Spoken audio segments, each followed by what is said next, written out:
வாழ்க வையகம், வாழ்க வையகம், வாழ்க வளமுடன். குரு புகழ் வாழ்க, குருவே துணை.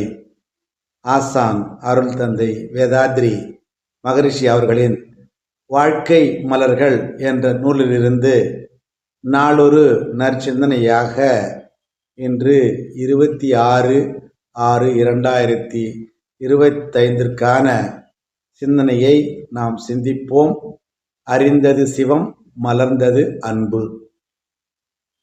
இறைவனிடம் ஏதோ பெற வேண்டும் என்ற நினைக்கிற போது அது உணர்வுதான். அவனேதான் இந்த நிலையிலே சிக்கிக்கொண்டு அந்தந்த இடத்திற்கு தக்கவாறு இன்பத்தையோ துன்பத்தையோ அனுபவிக்கின்றான். அந்த இடத்தில் நான் அந்த துன்பத்தை நீக்க வேண்டும் என்ற கருணையானது உள்ளத்திலே எழுமையானால் அதுதான் உறவு. அந்த உறவை, உண்மையான உறவை அவனோடு கொண்டபோது அதிலிருந்து அறம் எப்படி உண்டாகிறது? சேவையாக உண்டாகிறது. அப்பொழுது அறிந்தது சிவம். இங்கே என்ன உண்டாகிறது? அப்பொழுது மலர்ந்தது அன்பு. சிவம் என்ற ஒரு நிலையை அறிவு உணர்ந்தது. அது செயல்படும் போது அன்பாக மலர்ந்தது. அப்பொழுது அன்பு என்பது என்னவென்று பார்க்கும் பொழுது சிவத்தின் செயலே அன்பாகும். பூரணமாக அது சிவத்தின் செயலாகவே உள்ளது. செயலிலே விளைவு எப்பொழுதும் வந்து கொண்டே இருப்பது சிவத்தின் செயலாகும். இதையே சிவயோகம் என்று சொல்வார்கள்.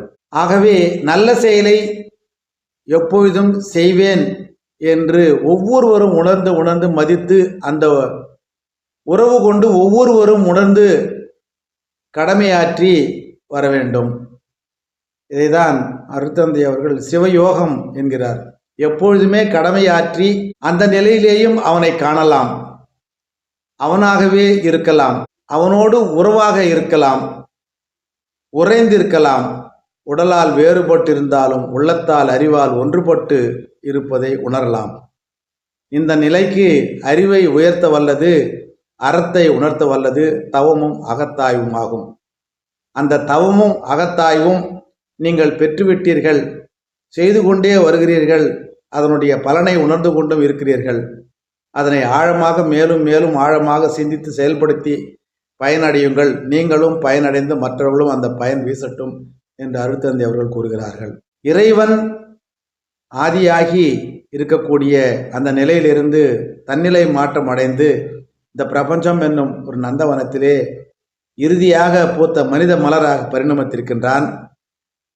நமக்குள்ளே இறைவன் உறங்கிக் கொண்டிருக்கிறான்.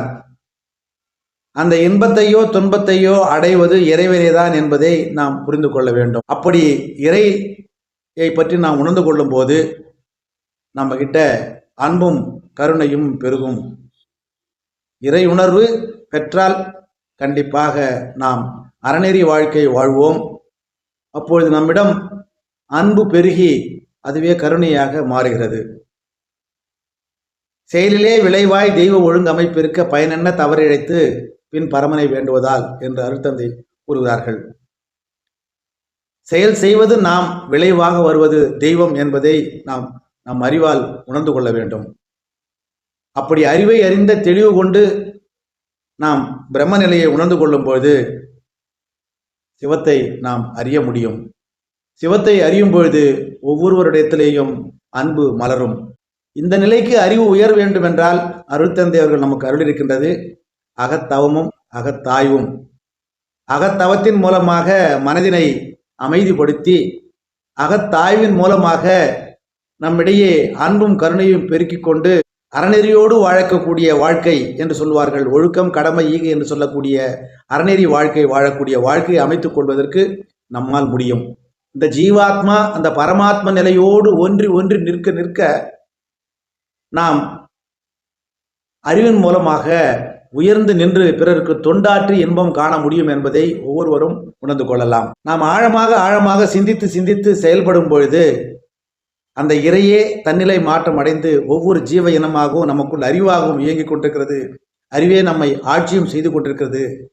என்பதை நாம் உணர்ந்து கொள்ள முடியும். அவ்வாடி அறிவு நம்மை ஆட்சி செய்யும் போது நாம் எந்த ஜீவனுக்கும் துன்பம் செய்விக்காமலும் துன்பப்படும் உயிர்களுக்கு நம்மால் இயன்ற அளவிலே ஒத்தும் உதவியும் செய்யக்கூடிய வாழ்க்கை முறைகளை நாம் அமைத்துக் கொள்ள முடியும். இறை உணர்வு பெற்று அற வாழ்க்கை வாழும்போதுதான் அதையேதான் அருட்தந்தை அவர்கள் அறிந்தது சிவம், மலர்ந்தது அன்பு என்கிறார்கள். ஆகவே இப்பேற்பட்ட சிவநிலையை ஒவ்வொருவரும் உணர்ந்து கொள்ளும்போது கண்டிப்பாக இந்த ஜீவாத்மா அந்த பரமாத்ம நிலையை எப்பொழுதும் சென்று வருவதற்கு வாய்ப்பாக அகத்தவத்திலே துரியாதீத தவத்தை நமக்கு அருளிருக்கின்றார். அந்த அகத்தவத்தின் மூலமாக நாம் இறையோடு ஒன்றி நின்று பழக நம்மிடையே ஆணவம் கண்மம் மாயை நீங்கி அறநெறி வாழ்க்கை வாழ்ந்து காக்கை குருவி எங்கள் ஜாதி காடும் மலையும் எங்கள் கூட்டம் நோக்கும் இடமெல்லாம் நோக்க நோக்க களியாட்டும் என்று உணர்ந்து எல்லாவற்றிலையும் இறைவனை காணக்கூடிய பக்குவத்திற்கு நாம் உயர்த்தப்படுவோம் என்று கூறி, அருட்பேராற்றல் உங்கள் அனைவருக்கும் இரவும் பகலும் எல்லா நேரத்திலும் எல்லா இடங்களிலும் எல்லா தொழில்களிலும் உறுதுணையாகவும் பாதுகாப்பாகவும் வழிநடத்தியாக அமையுமாக. வாழ்க வளமுடன்.